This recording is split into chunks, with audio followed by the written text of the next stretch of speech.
Graça e paz de Cristo Jesus, amados leitores da Palavra de Deus. Chegando hoje com a nossa leitura número 51 da Jornada Bíblica IBPP 2024. Uma leitura muito importante porque fechamos hoje o segundo bloco da nossa jornada. Eu sou o seu amigo, Pastor Euclides, trazendo hoje para você a leitura Amor Resistente, baseada no primeiro capítulo do belíssimo livro de Ruth. Fechando assim o bloco em que tratamos do nascimento da nação messiânica. E como você vai ver, o livro de Ruth, ele está na Bíblia por uma razão bastante messiânica, bastante profética. Vamos então à leitura de hoje, do capítulo 1, que vai também, como a gente sempre faz quando abre um novo livro da Bíblia, e esse já é o 8º livro da Bíblia que a gente abre, trazer através dos comentários de Philip Yancey e Tim Stafford, na Bíblia de Estudo Facilitado, a dicas importantes de como ler com bom proveito o livro de Ruth. Esta é a sua jornada 250 dias lendo a Bíblia, a palavra de Deus, numa visão panorâmica das Sagradas Escrituras. Vamos então à nossa leitura, Ruth, capítulo 1. Acompanhe aí essa preciosa passagem da palavra de Deus. A família de Elimeleque em Moabe. Na época dos juízes, houve fome na terra. Rise e Classen, os nossos cronologistas da Bíblia em ordem cronológica, eles localizam essa história de Ruth, Noemi e Boaz bem no início do período dos juízes, por volta do ano 1300 a.C., época do segundo juiz mencionado no livro dos juízes, Eude, que liderou no sudeste e sul da Palestina, da Terra Santa, uma contraofensiva, uma resistência contra os moabitas que oprimiram Israel durante 18 anos. Portanto, essa história está localizada lá em Juízes, capítulo 3, tá? E é quando se localiza essa história de Ruth, Noemi, Boaz. Um homem de Belém de Judá, com a mulher e os 2 filhos, foi viver por algum tempo nas terras de Moabe. O homem chamava-se Elimeleque. Sua mulher, Noemi, um nome que em hebraico significa agradável. Elimeleque significa Deus é o rei. É um nome muito significativo porque manifesta a ideia da teocracia, Deus como governante de seu povo Israel.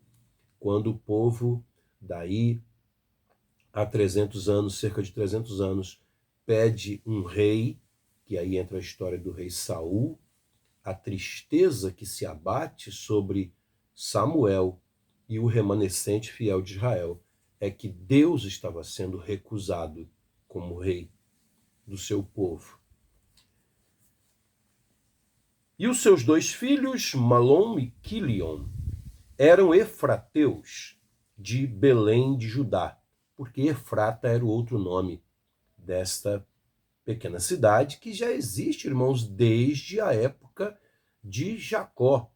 Os irmãos se lembram que foi no caminho para Efrata, parece que na época ainda não tinha o nome Belém, que morreu Raquel, a amada de Jacó, lá em Gênesis 35, a não ser que essa referência a Belém seja um acréscimo de um editor posterior, tá? Isso é possível também, um escriba, né?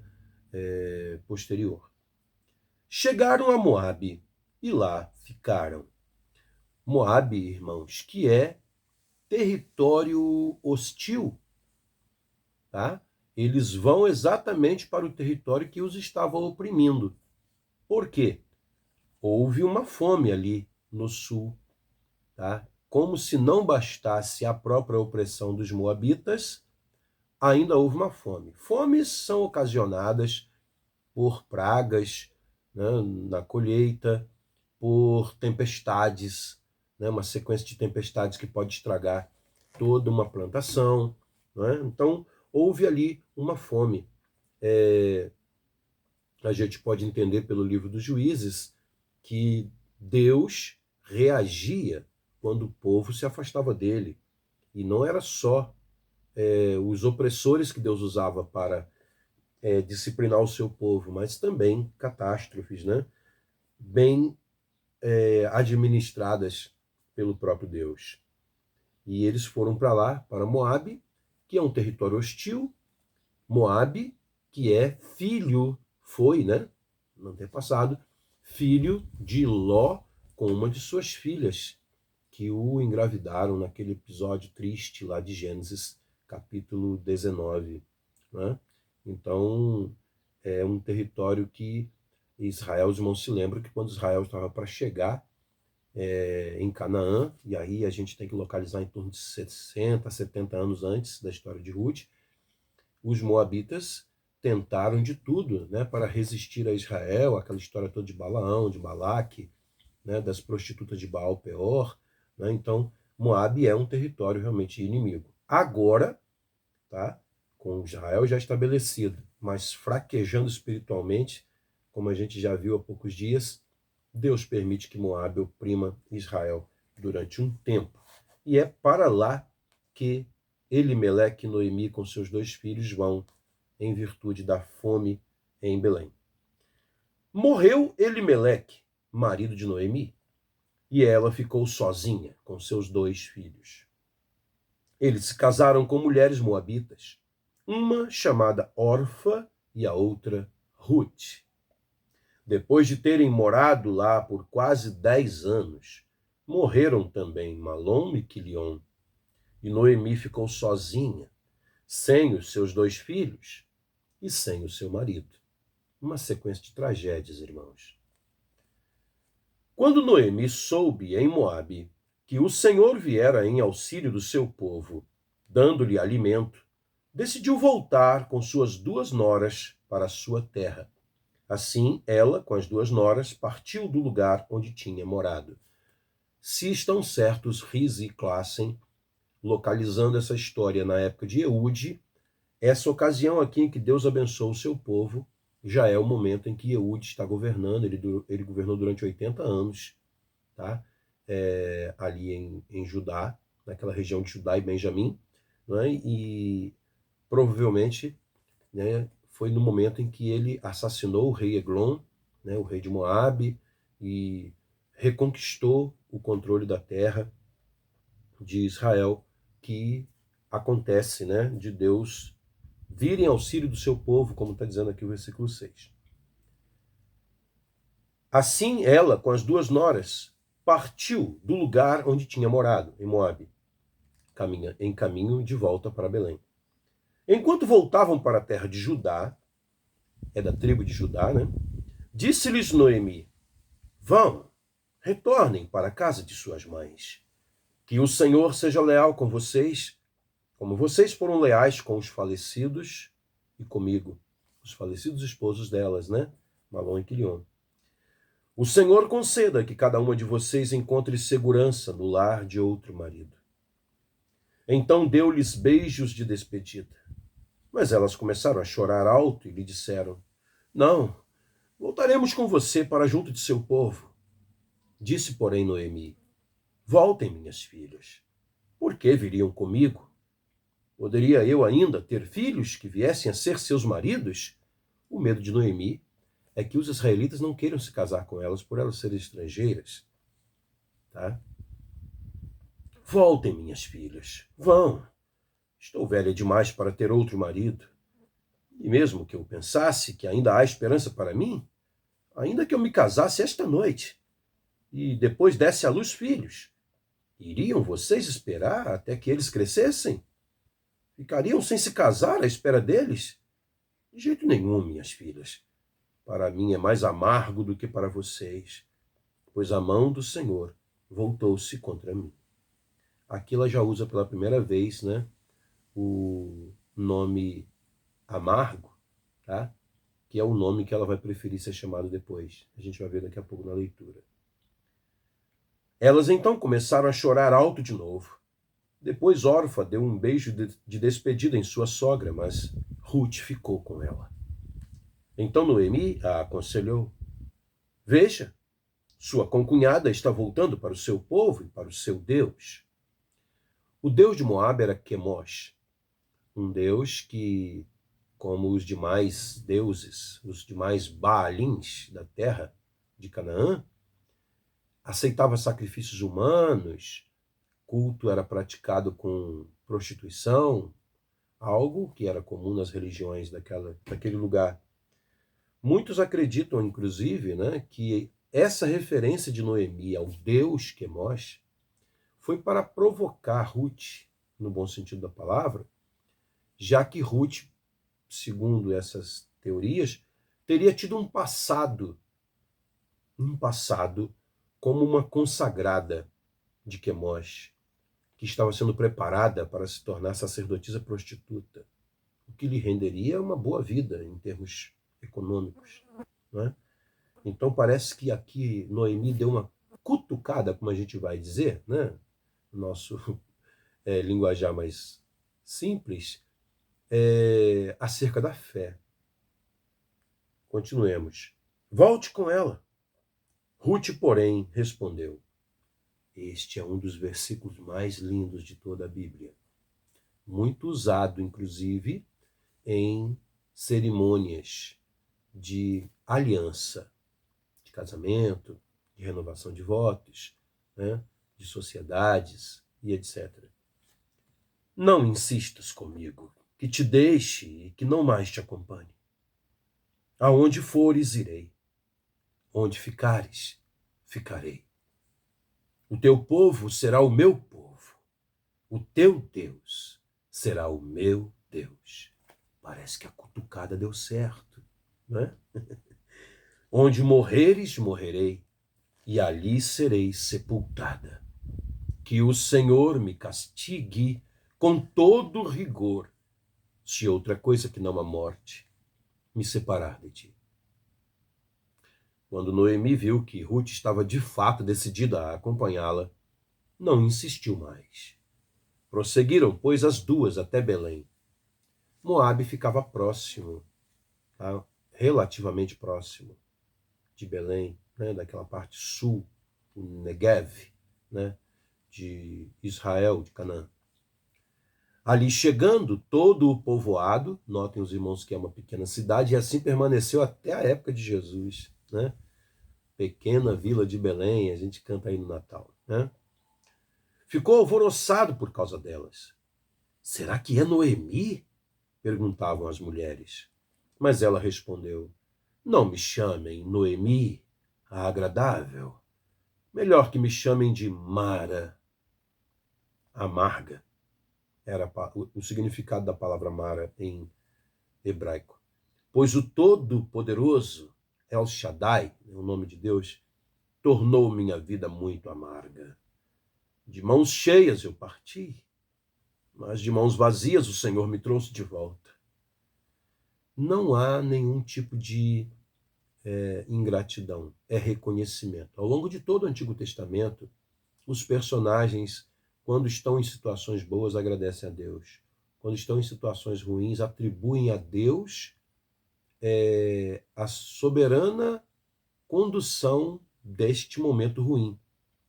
Mas em momento nenhum há blasfêmia, há reclamação, murmuração. Eles aprenderam essa lição lá no deserto, né? Há sim um reconhecimento de que Deus é que tem o pleno controle de todas as coisas. Por que me chamam Noemi? O Senhor colocou-se contra mim. Todo-Poderoso me trouxe sofrimento ou desgraça. Foi assim que Noemi voltou das terras de Moabe com a sua nora Ruth, a moabita. Elas chegaram a Belém no início da colheita da cevada. Amém, meus irmãos? E assim continua a história de Ruth e Boaz, lembrando aos irmãos algo que a gente até já mencionou algumas leituras atrás, que ela vai se casar com Boaz, e Boaz é filho de outra estrangeira que veio a fazer parte da fé no Deus de Israel, Raabe, a ex-prostituta de Jericó. Ela se casou com Salmão, príncipe da tribo de Judá, e eles tiveram então Boaz. Boaz agora já era um senhor, um fazendeiro, um homem nobre, respeitado e rico. E ele vem a se casar então com Ruth na sequência dessa linda história. Quem nunca leu, vale a pena. É um pequeno livro, né, Ruth? Vale a pena você depois continuar a leitura aí. Bom, vamos aqui para o primeiro. Hoje a gente vai ler aqui a reflexão de Yancey Stafford, reflexão introdutória ao livro, com dicas inclusive de leitura. E em seguida vamos para uma outra reflexão mais assim temática, né, trazendo lições aí para a nossa vida. Um raro vínculo de amor. Ruth e Noemi perderam tudo, exceto o carinho de uma pela outra. O destaque não podia ser outro, a não ser os versículos 16 e 17. Aonde fores irei, onde ficares ficarei.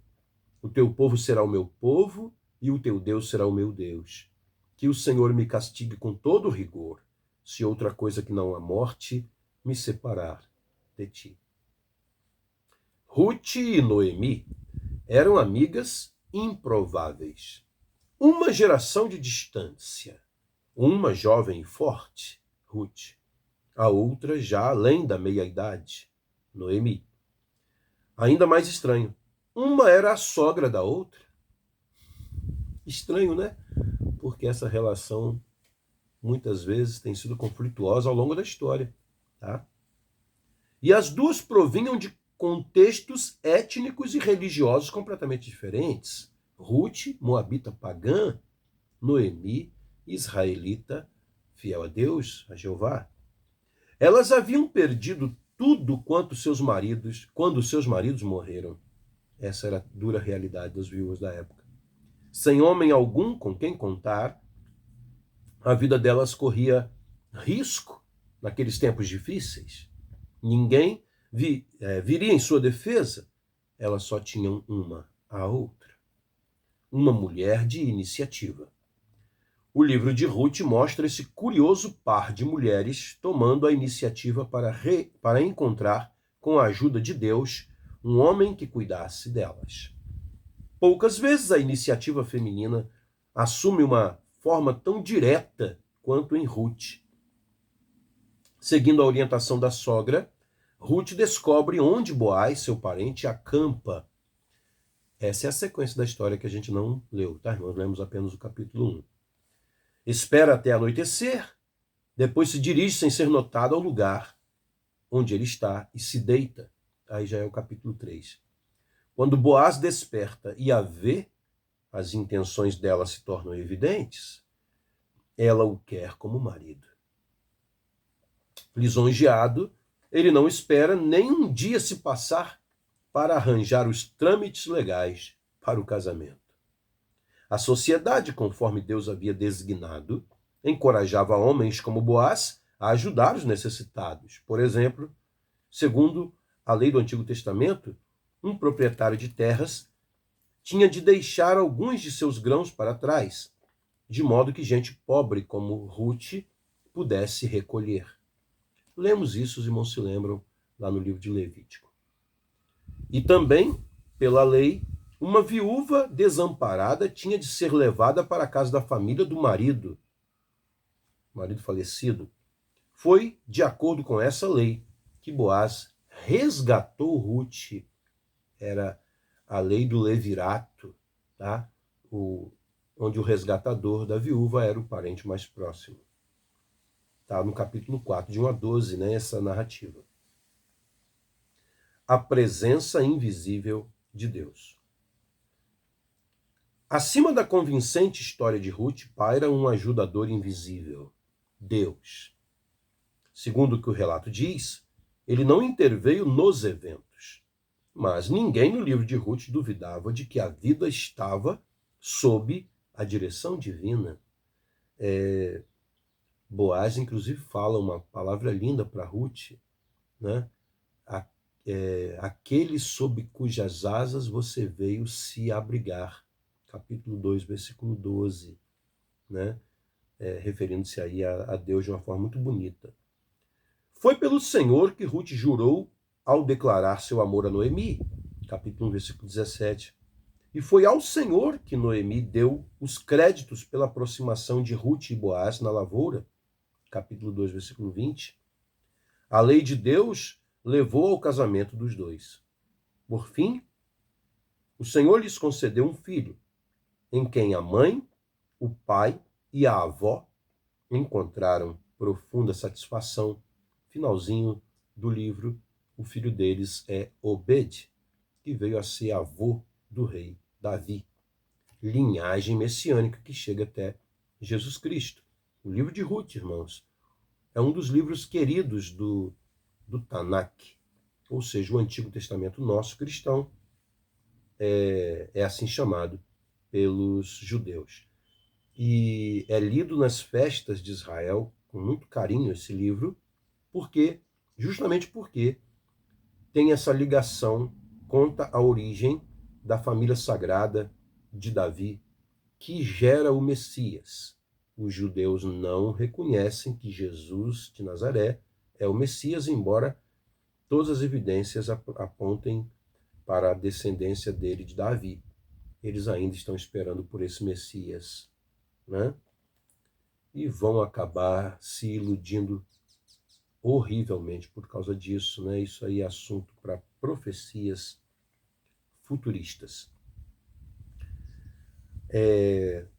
Os últimos versículos de Ruth mostram ainda que o plano de Deus vai além dos problemas pessoais de Ruth e Noemi.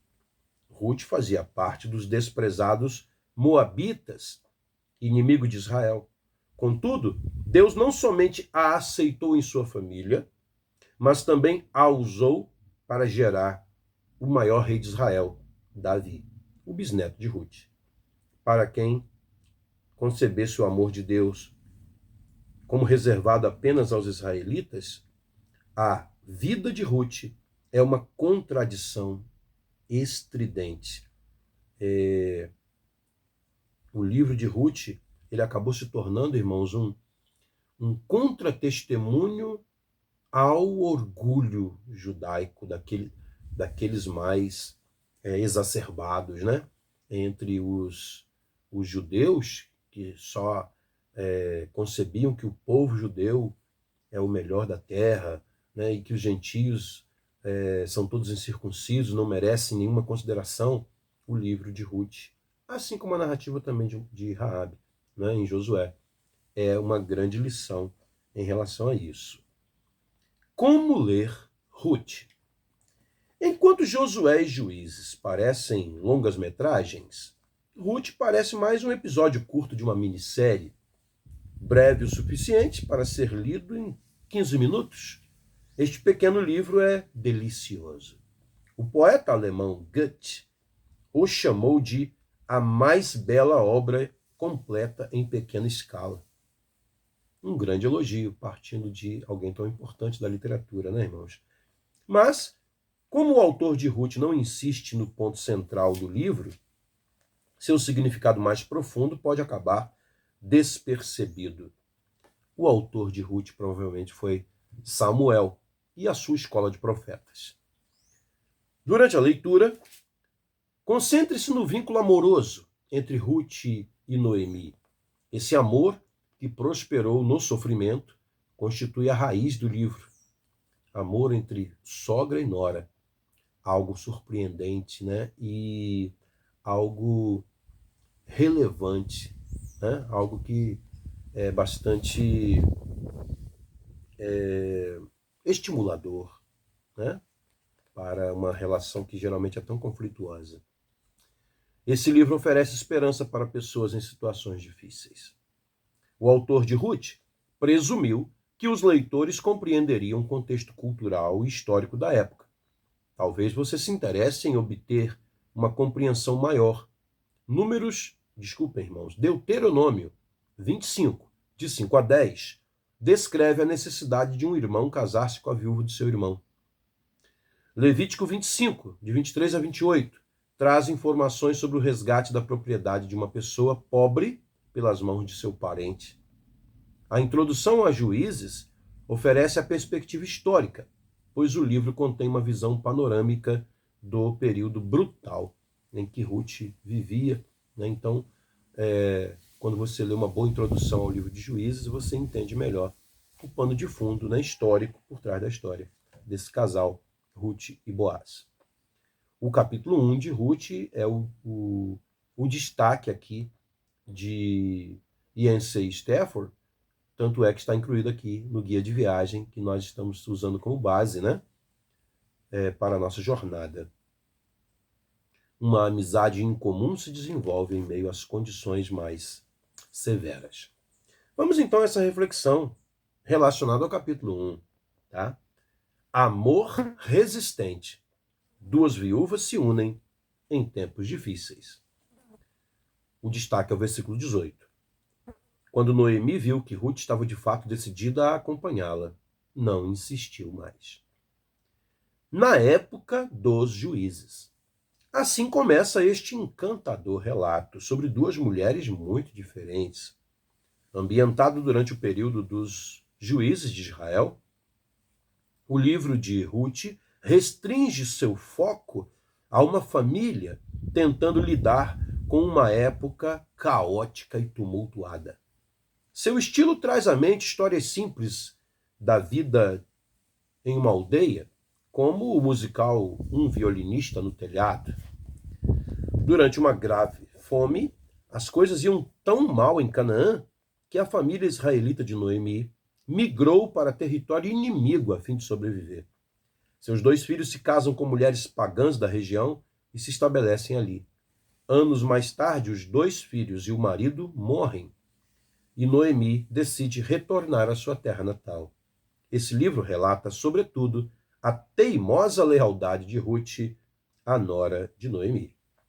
O autor enfatiza que Ruth é uma moabita, fato que teria causado grande impressão nos leitores originais. Moabe e Israel são inimigos ferrenhos, e Ruth assume o enorme risco de imigrar para uma terra onde as pessoas poderiam tratá-la como a uma estrangeira desprezível. Em algum momento do caminho, porém, Ruth se converte ao culto do Deus verdadeiro e insiste em voltar com Noemi para a terra dos israelitas. Um pedaço da vida.